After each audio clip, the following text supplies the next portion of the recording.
नमस्कार बच्चों, पिछले इस पाठ्य पुस्तक में फिर से एक बार आपका स्वागत है। आज हम पाठ क्रमांक 17वां पढ़ने जा रहे, जिसका शीर्षक है सोना। सोना इस पाठ का सेशन क्रमांक पहला है। सोना इस पाठ की लेखिका महादेवी वर्मा जी है। सब लोग पाठ्य पुस्तक निकालेंगे। पाठ्य पुस्तक के द्वारा हम इस पाठ को विस्तार से पढ़ेंगे। पाठ क्रमांक 17वां सोना। सोना की आज अचानक स्मृति हो आने का कारण है। स्मृति होना, याद आना। मेरे परिचित स्वर्गीय डॉक्टर धीरेन्द्रनाथ वसु की पौत्री सुस्मिता ने लिखा है। अब देखिए यहाँ पर लेखिका महादेवी वर्मा, इन्हें मेरा परिवार, यह एक पुस्तक लिखा है जिसमें उन्होंने उनके परिवार में जो पशु पक्षी थे उनका विस्तार से वर्णन किया है। लेखिका जो है वह पशु स्नेही व्यक्ति है और उसे बहुत सारे पशु पक्षी पसंद होने के कारण उनके घर में वह हमेशा पशु पक्षियों का पालन पोषण करती थी। तो सोना एक हिरण का नाम है। आज अचानक से उसके याद आने का कारण वह हमें बता रही है कि उनके जो परिचित थे स्वर्गीय डॉक्टर धीरेन्द्रनाथ वसु, जो डॉक्टर धीरेन्द्रनाथ वसु, इनकी मृत्यु हो चुकी है और उनकी जो बेटी है सुस्मिता वसु, इन्होंने लेखिका को खत लिखा है। अब इस खत में क्या लिखा है यह हम पढ़ते हैं। गत वर्ष अपने पड़ोसी से मुझे एक हिरण मिला था। गत वर्ष अर्थात पिछले साल। बीते कुछ महीनों में हम उससे बहुत स्नेह करने लगे हैं, परंतु अब मैं अनुभव करती हूँ कि सघन जंगल से संबंध रहने के कारण तथा अब बड़े हो जाने के कारण उसे घूमने के लिए अधिक विस्तृत स्थान चाहिए। क्या कृपा करके आप उसे स्वीकार करेंगी? सचमुच मैं आपकी बहुत आभारी रहूंगी, क्योंकि आप जानती है मैं उसे ऐसे व्यक्ति को नहीं देना चाहती जो उससे बुरा व्यवहार करे। मेरा विश्वास है आपके यहाँ उसकी भली भांति देखभाल हो सकेगी। कई वर्ष पूर्व मैंने निश्चय किया था कि अब हिरण नहीं पालूंगी, परंतु आज उस नियम को भंग किए बिना इस कोमल प्राण जीव की रक्षा संभव नहीं है। अब देखिए यहाँ पर लेखिका ने क्या निश्चय किया था कुछ वर्ष पहले कि वह कोई भी अब उसके परिवार में बहुत सारे पशु पक्षी है, लेकिन वो कभी भी हिरण को अब नहीं पालेगी। क्यों नहीं पालेगी? क्योंकि पहले लेखिका के पास सोना नामक जो हिरण थी उसकी मृत्यु हो गई थी और उसे खोकर लेखिका को बहुत हृदय को उसके आहत हुआ था, लेखिका को दुख हुआ था और इसी कारण वह निश्चय करती है कि इसके बाद कभी भी वह अपने घर में परिवार में हिरण को नहीं रखेगी या हिरण को नहीं पालेगी। लेकिन आज उसे उस नियम का भंग करने का समय आया हुआ था। क्यों आया था? क्योंकि सुस्मिता वसु, इन्होंने खत लिखकर लेखिका को विनती की थी कि उसके पास जो एक हिरण है उसे वो लेखिका को संभालने के लिए विनती कर रही थी। उसका पीछे का कारण भी वो हमें बता रही है कि उसके पास जगह की विस्तृत जगह के या विस्तृत स्थान का अभाव है तथा जंगल में रहने की आदत होने के कारण छोटे से स्थान पर उसके पास सुस्मिता वसु, इनके पास जो हिरण है वह वहां पर एडजस्ट नहीं कर पा रहे, इसलिए और सुस्मिता वसु जो है वो किसी अपरिचित या मतलब कठोर हृदय वाले व्यक्तियों के पास अपने हिरण को नहीं भेजना चाहती है और इसीलिए उस कोमल प्राण के जीव बचाने के लिए लेखिका ने अपने निश्चय पर वह उस निश्चय का पालन अब नहीं करेगी। इसका कारण यहाँ पर लेखिका ने हमें बताया है। आगे लेखिका हमें सोना नामक हिरण का वर्णन बता रही है कि किस प्रकार से वो उसका शारीरिक ढांचा जो था वह कैसे था, किस प्रकार से वो उसके पास आई, इसका विस्तार से वर्णन आगे लेखिका ने किया है।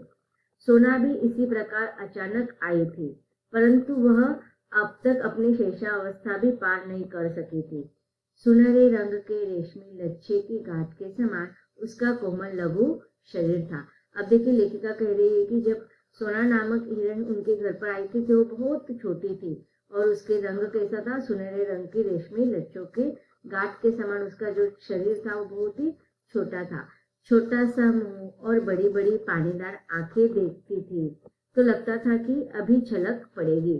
आप लोगों ने हिरण की आंखों को देखा होगा, कितनी पानीदार होती है, काजल के समान आंखें, आंखों में ऐसा लगता है काजल भरा हुआ है और उस समय देखने के बाद ऐसे लगता है कि तुरंत उस हिरण की आंखों में से पानी छलकने लग पड़ेगा। तो वही वर्णन यहाँ पर लेखिका कर रही है। लंबे कान, पतली सुडल टांगे, जिन्हें देखते ही उनमें प्रलुप्त गति के बिजली की लहर देखने वालों की आंखों में कौंध जाती थी।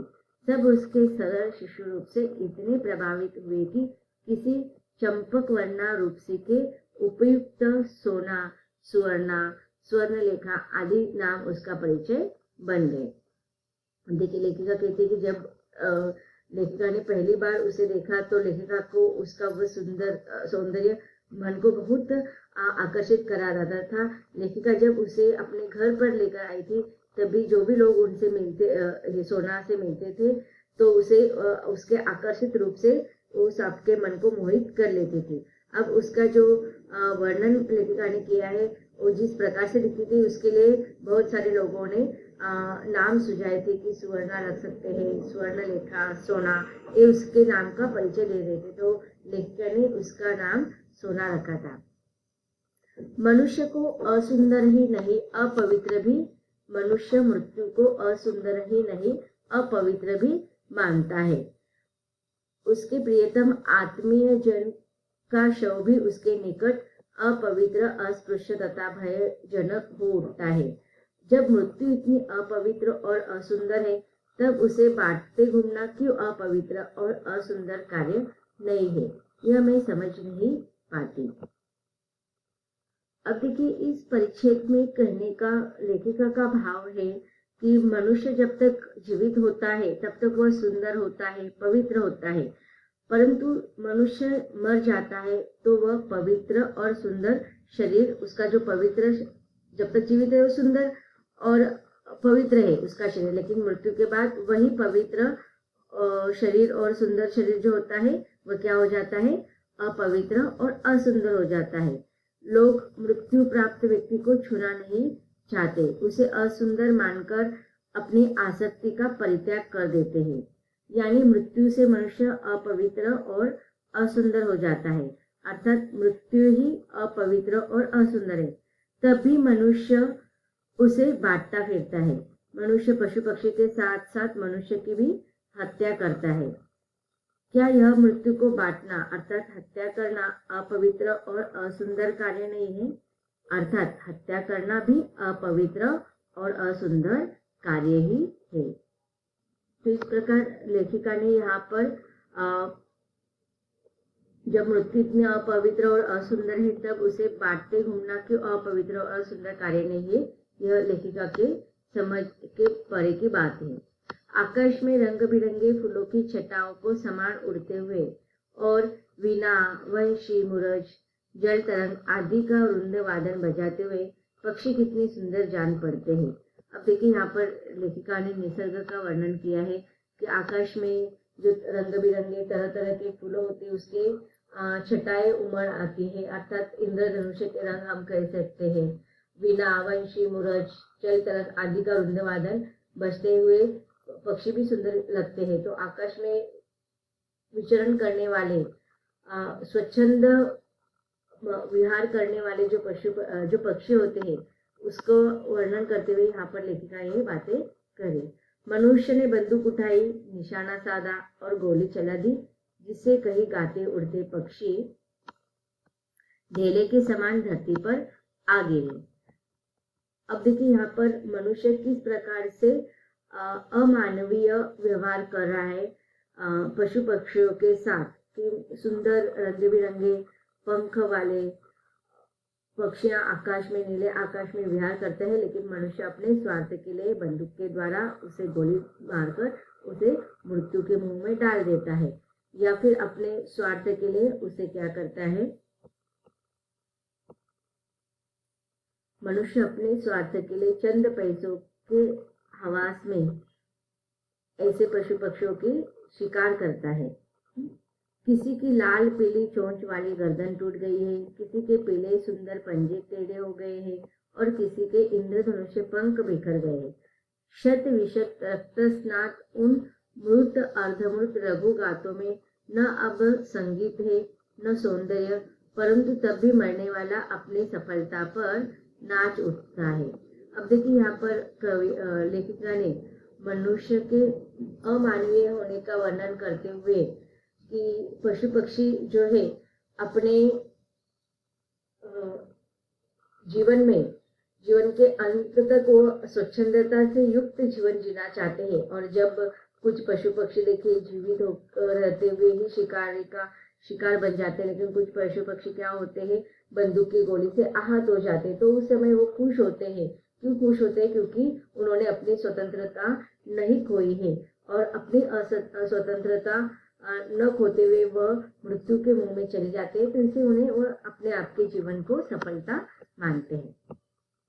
पक्षी जगत में ही नहीं, पशु जगत में भी मनुष्य की ध्वंस लीला ऐसी ही निष्ठुर है। पशु जगत में हिरण जैसा निरीह और सुंदर दूसरा पशु नहीं है। उसकी आंखों तो मानो करुणा की चित्रलिपि है, परंतु इसका भी गतिमय जीवन सजीव सौंदर्य मनुष्य का मनोरंजन करने में असमर्थ है। अब देखिए यहाँ पर लेखिका कह रही है कि केवल पक्षी जगत में ही नहीं बल्कि पशु जगत में भी मनुष्य ने अपने स्वार्थ के लिए क्या किया है।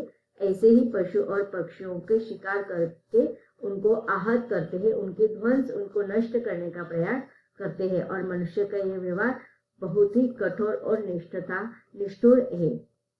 अब यहाँ पर लेखिका ने हिरण की सुंदरता का वर्णन किया है कि वह इतनी सुंदर सजीव है कि उसके सुंदरता से मनुष्य का मनोरंजन नहीं हो पाता है। वो मनुष्य इतना स्वार्थी हो गया है कि अपने स्वार्थ के कारण वह इस प्रकार की सुंदरता को नहीं देख पाता है। करुणा की चित्रलिपि है, परंतु इसका भी गतिमय जीवन सजीव सौंदर्य मनुष्य का मनोरंजन करने में असमर्थ है। मानव को जो जीवन का श्रेष्ठतम रूप है, जीवन के अन्य रूपों के प्रति इतनी वितृष्णा, विरक्ति और मृत्यु के प्रति इतना मोह और इतना आकर्षण क्यों? अब देखिए सजीवों में अगर देखा जाए तो मानव की भी गणना की जाती है, पशु पक्षियों की भी गणना की जाती है। तो सारे सजीवों में जितने भी जीव जंतु है, पशु पक्षी है, मानव है, तो सारे सजीवों में मानव का जो जीवन है सर्वश्रेष्ठ माना जाता है। फिर भी मानव सजीव होने के साथ साथ अन्य सजीवों के साथ उसके मन में बहुत ही वितृष्णा की भावना है, विरक्ति की भावना है और मृत्यु के प्रति इतना मोह और इतना आकर्षण है कि तो लेखिका के मन में प्रश्न आता है कि पता नहीं ये ऐसा क्यों है। बेचारी सोना भी मनुष्य की इसी निष्ठुर मनोरंजन प्रियता के कारण अपने अरण्य परिवेश और स्वजाति से दूर मानव समाज में आ पड़ी थी। अब देखिए मनुष्य क्या करता है, अपने मनोरंजन के लिए जंगलों में जाता है और ऐसे निर्जीव सजीवों का शिकार करता है जो आज जंगल की सुंदरता को बढ़ा रहा है। लेकिन मनुष्य निष्ठुर हो गए, केवल अपने मनोरंजन के कारण इस प्रकार के पशु पक्षियों की हत्या करता है। तो वैसी पशु पक्षियों की हत्या का शिकार हुई है सोना नामक हिरण, जो मनुष्य ने अपने मनोरंजन के लिए उसे जंगल के अपने परिवेश से और अपने स्वजातीय पशु पक्षियों से अलग कर दिया और वह मानव समाज में आ पड़ी, अर्थात शिकारी ने शिकार करके उसे बेच दिया। तो बच्चों, अब तक हमने देखा कि लेखिका ने हिरण न पालने का जो प्रतिज्ञा की थी वह अब नहीं निभा पा रही है। इसका कारण उन्होंने बताया और आगे उसने अपने विचारों को व्यक्त किया है। सोना नामक हिरण के बारे में वो हमें बता रही कि किस प्रकार से उसके पास सोना नामक हिरण आई है। आगे भी हमें इस कथा में सोना नामक हिरण के वर्णन को विस्तार से पढ़ना है लेखिका के द्वारा, लेकिन उसको हम पढ़ेंगे इसके अगले सेशन में। धन्यवाद।